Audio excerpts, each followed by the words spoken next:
Have you ever seen a throwback pic of yourself wearing something you thought looked cool, but was actually just an unfortunate misuse of the deep V? Just me? Okay. Well, in today's episode, we're going to take this energy and apply it to money. I'm going to share 7 money moves that people think are smart, but are actually a financial disaster looking for a place to happen. But rest assured, if you've already made some of these mistakes, you're not an idiot. There's no need to panic at the disco, okay? You're also going to find out the right way to build wealth instead. It's the least I can do. So the first thing people do with their money that feels smart but is actually dumb, respectfully, is buying extended warranties. Listen, I get it. Extended warranties make you feel like a safe, prepared Type A winner. But in reality, they're a cash grab that companies benefit from by convincing you that your financial stability depends on having vague repair coverage for your custom Golden Girls iPad case. No thank you, Best Buy. I'll take the risk. Hello? We've been trying to contact you regarding your car's extended warranty. The truth is, most items covered by an extended warranty either never have to be replaced or fixed, or they get beat out by the next new gadget to hit the market within 2 years anyway. And they come with a lot of fine print so that they don't have to cover you in every situation, which just leaves you royally screwed. So what do you do instead? Well, start by seeing what the manufacturer can do for you if something breaks. Even if the warranty is expired, it's always worth checking because some companies will go above and beyond to make customers happy. And the worst that can happen is they say no. And if they do say no, that's where an emergency fund comes in handy. So rather than buying a bunch of extended warranties that you'll probably never use, you're better off self-insuring by paying yourself that warranty payment, aka saving that money in an emergency fund. That way, if your HVAC does break after the normal warranty, you have the money saved up to fix it. And if it doesn't break, it's your money to keep. So this is a win-win here. All right, the second money move people think is a slay, but is actually crapé, spending to save. Now, some of these mistakes I have some legitimate empathy for, but this one, come on, guys. It's literally in the name. All right, whenever you have to spend more money or spend money in a very specific way under very specific circumstances just to save a buck, it's a no from me, dog. Is it a yes or a no, Frank? It's gotta be no, dog. And this spending to save stuff, it's been around forever. You can make an entire compilation of the greatest marketing gimmicks of all time, including, but not limited to, buy now, pay later, store credit cards, airline and reward points, BOGOs, and of course, who could forget, spend $50 to get free shipping. The list goes on, and if you order now, you can also get royally screwed. Sorry, kids. NSFH, not safe for homeschoolers. I warned them. I told them, put the warning up there, guys. So next time you find yourself at the Old Navy outlet because you have a coupon, ask yourself if spending the $30 to get 15% off is actually helping you reach your financial goals. So what do you do instead here? Well, just budget for the things you need, when you need them, and buy them guilt-free. And if you've never planned and tracked your spending, trust me when I tell you that the Every Dollar Budgeting app is the best way to save and spend stress-free. So I'm going to drop a link in the description if you want to check that out. Moving on to number 3, chasing a good credit score. The only thing people love more than having a good credit score is telling you they have a good credit score. But what these people don't know is that having a good credit score doesn't mean you're actually good at money management. Go with me here. Building wealth is all about making and managing money successfully. But a credit score is 0% affected by how much money you have in the bank. So whether you're saving 50 grand a year or 50 cents a year, your credit score stays the same. If you get $1 million in cash in the bank today, your credit score stays the same. And that's because all a credit score does is track your relationship to lenders. Or should I say, situationship, right? Don't confuse interest rate for interested. Mic drop, boom. Roasted.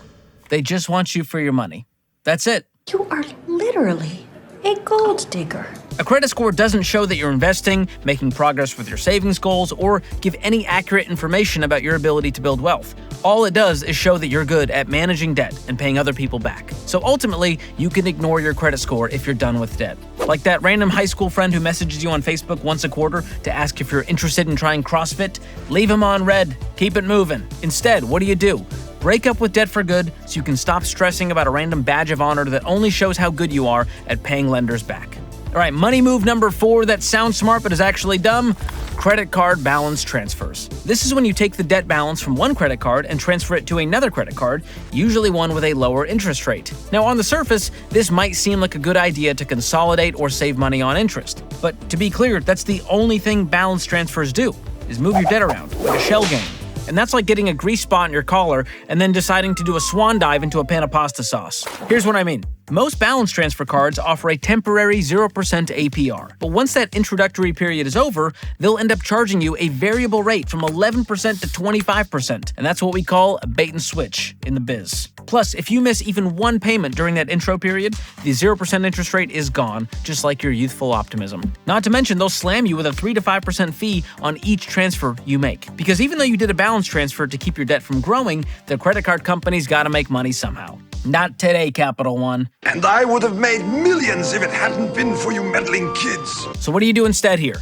Stop using credit cards. Stop trying to use debt to pay off other debt. Start living below your means, and instead use the debt snowball method to build momentum as you pay off debt. This is where you list your balance from smallest to largest, attack the smallest debt with a vengeance, make minimum payments on the rest, and you continue to roll the payments into the next one, and you make some real progress fast. I've seen this method work for thousands of people, me included, all with different debt and income levels, and I'm 100% confident it will work for you too. The fifth smart, dumb money move here is Trendy investment strategies. Again, I get the allure here, right?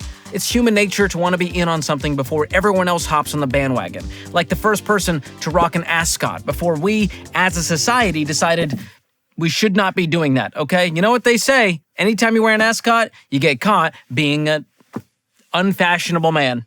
Still not safe for homeschoolers somehow, because the word is in there, you know what I mean? You still have to say it to say the word ascot. Mom, I'm scared. Incredible jokes aside, when you're constantly chasing the latest investment trend to save money fast or get rich quick, you're just putting yourself at risk for a payday that will never happen. Now, I'm gonna hold your hand when I say this.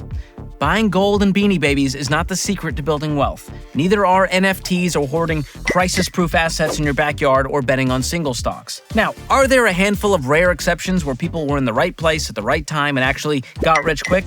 Sure, I mean, someone wins the lottery, but that's not the norm and it's not going to be you, which means it's very risky to put all of your eggs in one basket. So what do you do instead? Keep it simple. Go with time-tested strategies like this one. Invest 15% of your income into tax-advantaged retirement accounts like a 401k or a Roth IRA, and then let your money slow cook in these accounts until you can withdraw with no penalty. And only do this when you're out of debt with a fully funded emergency fund with 3 to 6 months of expenses. And listen, investing is a long-term play, and if you trust the process and the data, you'll be looking at an average 10% rate of return over time. And before you get all hot and bothered in the comment section about that 10% number and where it came from, listen, how about you cool down with some temperature-regulated bedding from our friends at Cozy Earth? I love Cozy Earth's bed sheets. They keep me cool at night when I lay my head. It's like the cool side of the pillow every single time. And on top of that, they make amazing athleisure clothing, and I'll tell you what's in my latest order here. I've got the Coastal Comfort short sleeve coming my way, the Lake House clog, some no-show socks, and the Brush bamboo joggers. And if you're wondering, the color is olive, which is my dog's name. Aww. So beat the heat, get some amazing products up to 40% off with the code George, or go to cozyearth.com/George. I'll drop a link in the description as well. And you know what pairs well with being cozy? Feeling safe. And that's exactly how I feel because I use Delete Me when I'm online. What they do is they scour the internet for your personal info on these data broker sites, and they remove it for you, saving you so much time and giving you peace of mind. And they'll even send you a report showing you where they removed your data from and how much time they've saved you, and so far, I am up to 94 hours. Beat that. And if you do, I'll give you a prize. And when you go to this link, joindeleteme.com/George, you'll get 20% off their annual plans, which comes out to about $9 a month, and it's worth every single penny. So go check it out or click the link in the description below.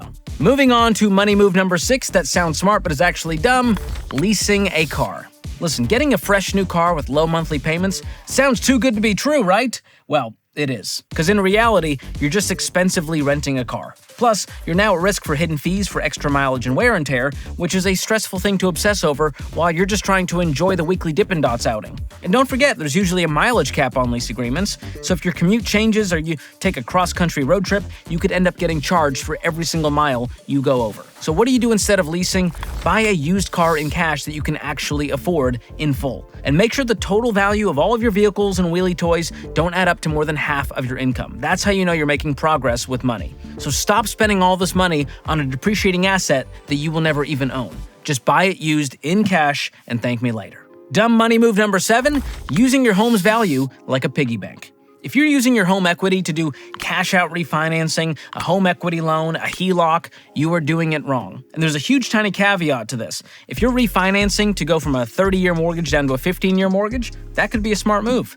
Refinancing to lock in a lower interest rate on your monthly payment? Sure, that could be wise. But refinancing to consolidate consumer debt or remodel your kitchen? This is a huge nope. I see this happen all the time. People use their home equity and they go, well, I'll refinance and I'll use that to pay off credit card bills, or I'll combine my student loans and medical debt and car loans and credit card balances into an even bigger mortgage. All this does is prolong your debt payoff journey while racking up extra interest on a giant loan. And worse, with HELOCs and home equity loans, you're putting your home at risk. They can take away your house if you miss a payment. So what should you do instead? Make moves that help you pay off your mortgage early instead of going backwards by increasing the balance. Now here's the bottom line with all these money moves. When it comes to building wealth, choose simple, consistent, and slightly boring over trendy and smart. We want Mima's beige Thanksgiving plate here, not fancy carrot foam and 3D printed peas. And like I always say, if you follow the trends, you will fall for the traps, which is exactly why I wrote this book, Breaking Free from Broke. There's plenty more traps you need to know about where that came from, plus a proven path to building wealth. So if you want it, check out the link in the description. I'll also drop a link to the audiobook read by yours truly and truly yours. And there are even more dumb money moves where this came from, so be sure to check out my video, 5 Money Mistakes People Constantly Make. I'll drop a link to that in the description as well. Be sure to like, subscribe, and send this video to a friend. Thank you guys for watching. We'll see you next time.